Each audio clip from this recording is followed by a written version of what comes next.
Allah menyampaikan pada surat Al-An'am 135. Qul ya qaumi i'malu ala makanatikum inni amil. Wahai Muhammad, katakanlah kepada kaum, wahai kaumku, i'malu ala makanatikum. I'malu, beramallah, ala makanatikum, sesuai dengan apa yang kalian mampu. Ya kita beramal sesuai dengan apa yang Allah mampukan untuk kita. Inni amil. Dan kemudian aku pun berbuat sebagaimana itu. Fasawfa ta'lamun, maka sesungguhnya kelak kamu akan mengetahui bagaimana yang kita lakukan. Disitulah Rasulullah memberikan sebuah nasihat. I'malu ala makanatikum. Ini yang kita pegang. I'malu ala makanatikum. Ambil amal yang menurut kalian itu, yang mampu kalian lakukan itu apa. Dan itu harus kemudian dimengerti. Ada ibu-ibu. Ya jalan saya ke surga ya punya anak yang banyak. Ya inilah jalan saya ke surga. Ya itu yang dipegang. Ada seorang ibu-ibu yang sampai bertahun-tahun dia tidak kunjung mendapatkan anak. Ya jalan ke surga saya itu ridho sama apa yang Allah kasihkan ketika saya menikah dengan cara yang syar'i tetapi tidak kunjung mendapatkan keturunan. Karena itu kan berat, Bu. Seberat-beratnya ibu punya anak, itu masih lebih berat mereka yang selama ini mereka berdoa kepada Allah sajadahnya basah dengan permintaan mereka ingin memiliki keturunan. Tapi setiap orang itu beda-beda. Janganlah majelis taklim yang kita ikuti, kedekatan kita sama Ustadz Fulan dan Ustadz Fulan yang pernah kita ikuti, menjadikan kita mengukur sepatunya orang dengan ukuran kaki kita. Mungkin kamu bagus di dalam sholat tahajud, tapi bagusmu dalam tahajud itu tidak harus sama dengan orang lain. Maka itu yang kita harus miliki. Makanya lihat, bukankah kita pernah mendapati satu hadis yang sudah sering saya ulang-ulang berpuluh-puluh kali. Untuk ngingetin saya juga. Hadis yang diriwayatkan dari jalurnya Imam Ahmad dari riwayatnya Anas bin Malik. Nabi mengatakan kepada para sahabat ketika kumpul sama para sahabat gini, Rasulullah tiba-tiba mengatakan, yatla' fikum rajulun min ahlil jannah. Ini nanti sebentar lagi akan datang penduduk surga. Datang penduduk surga nenteng sandal dengan tangan kirinya. Jenggotnya basah. Hari yang berikutnya kembali Nabi mengatakan yatla' fikum rajulun min ahlil jannah. Ini bentar lagi nih laki-laki penduduk surga akan datang. Nenteng sandal dengan tangan kirinya 3 hari berturut-turut. Sampai ada salah satu putra sahabat Abdullah bin Amr bin As mengikuti dan berkata kepadanya ingin bermalam di rumahnya selama 3 hari. Ternyata tidak tahajud, Ibu. Paginya juga amalnya biasa. Enggak ada sholat duha sampai puluhan rakaat juga tidak. Malamnya juga biasa. Hanya mencukupkan yang wajib-wajib dan standar dalam mengamalkan yang sunnah. Tapi ajaibnya Rasulullah menobatkan dirinya sebagai penduduk surga. Bukan sekali, tapi 3 kali. Sampai Abdullah bin Amr setelah 3 hari tidak mendapatkan jawaban, dia bertanya, apa sih amal yang kamu lakukan sampai Nabi menobatkan dirimu sebagai penduduk surga 3 kali? Apa jawabannya? Saya tidak pernah berprasangka yang buruk dan tidak pernah ingin mendolimi orang dan kehormatannya. Dan kalau mereka mendolimin saya hapus, saya maafin mereka. Nanti urusan mereka dengan Allah. Saya maafin mereka. Tidak mulia di sholat tahajudnya, tidak mulia dalam sedekahnya, tidak mulia di dalam puasanya, Bu. Tapi mulia ketika hatinya selamat dari urusan kaum muslimin. Itu hadis jelasin kepada kita. Surga dijadikan 8 pintu. Dan bisa jadi ibu bergandengan sama temannya ibu. Nanti pisah di depan pintu surga.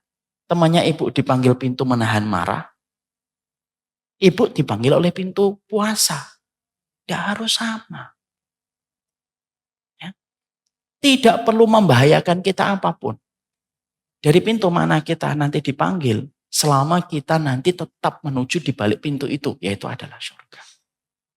Dan itu yang kita harus temukan pada diri kita. Sekali lagi saya tutup peringatan untuk saya. Termasuk musibah besar. Kalau ada orang mengklaim dirinya sebagai penempuh jalan ke surga, tapi dia tidak pernah tahu apa rezeki amal yang Allah bagikan kepadanya. Ya. Makanya dulu sampai sekarang pun saya merasa mungkin salah satu hal yang paling saya senengin itu ya berdakwah. Istri saya jadi saksi kadang-kadang kalau saya sedang gak enak badan, ngajar itu sembuh. Habis ngajar, ya sakit lagi, lemas lagi. Ya karena mungkin merasa itu mungkin rezeki amal yang Allah bagikan kepada saya. Walaupun saya juga tertatih-tatih untuk mengamalkan apa yang saya sampaikan. Bukankah kita semuanya diuji dengan apa yang menjadi bagian dari kehidupan kita? Siapa di antara kita yang tidak diuji oleh Allah? Tapi kita punya Allah dan yang maha pengampun. Tapi pesannya Rasulullah, kuli malu. Pesannya Allah, kul ya qaumi malu ala ma kanatikum. Beramalah sesuai dengan kemampuan yang kalian Allah berikan kepada kalian. Paham nomor 1? Nomor 2, tentunya sebagaimana nomor 1. Sebagaimana nomor 1. Maka ketika kita harus tahu potensi amal kita itu di mana, maka kita juga harus tahu potensi keburukan kita pada dosa itu di mana.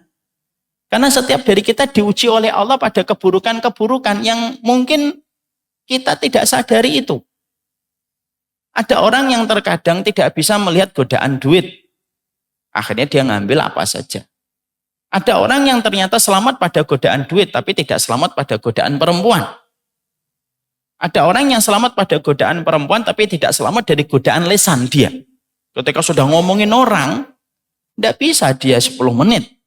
1 jam pun terasa kurang. Kalau sudah ngomongin orang, mungkin kalau ditawarin zina, nggak mau dia.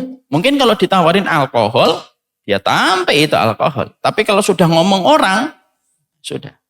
Bismillahirrahmanirrahim. Ngomong dia panjang lebar tentang orang itu. Di situ para ulama menjelaskan kepada kita, setiap dari kita memiliki potensi kelemahan.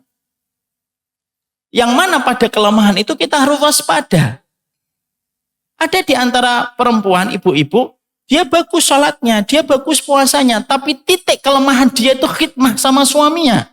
Ada tidak? Ada. Dan itu titik kelemahan dia. Kalau sudah ngomongin tentang suami, dia paling lemah. Bahkan dia bisa bicara apa saja tentang suaminya tanpa dia merasa bahwasanya suaminya itu adalah pakaian untuknya. Atau sebaliknya. Ada yang terkadang suami istri dalam masalah suami istri dia siap menggenggam.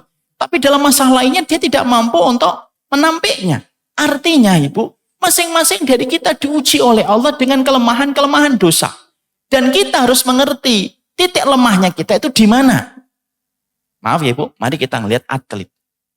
Atlet, contohnya atlet badminton.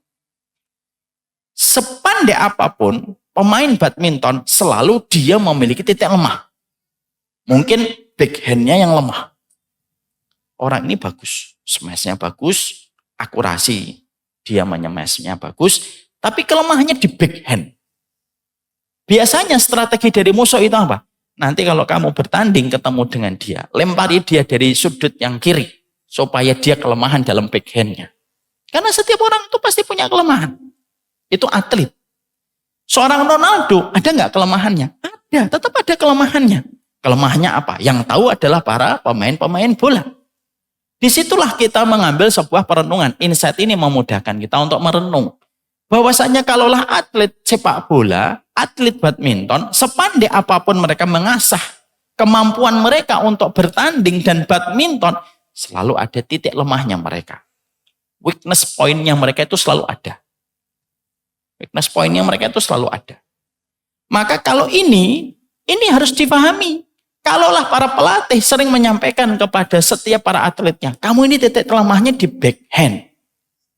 Maka latihlah terus backhand. Ya. Kalau kemudian kamu ini titik lemahnya itu akurasi di dalam tendanganmu kencang, tapi akurasinya masih kurang maksimal. Maka latihlah akurasi itu supaya tepat.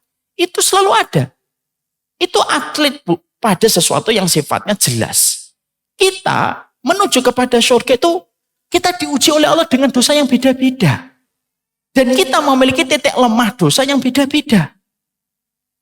Dan kita selain dituntut untuk mengerti potensi amal apa yang Allah mudahkan untuk kita, kita juga harus mengerti weakness point-nya kita itu di mana. Dan kita harus berusaha, berupaya betul untuk menutupi titik lemahnya kita pada perkara itu. Dan bukan memaklumi. Karena setiap orang itu beda-beda, Bu. Ada laki-laki, dia kalau masalah perempuan, lewat, selamat dia. Kalau masalah alkohol, selamat dia. Kalau masalah hobi, selamat dia. Tapi sekalinya bicara jabatan, udah. Tidak ada yang difikir kecuali bagaimana jabatannya naik. Dan dia rela melakukan apa saja, ninggalin sholat, ninggalin apapun, supaya jabatannya naik. Karena dia mengejar gengsi yang dia dapatkan ketika berada di ujung atasan. Dia lemah di masalah jabatan.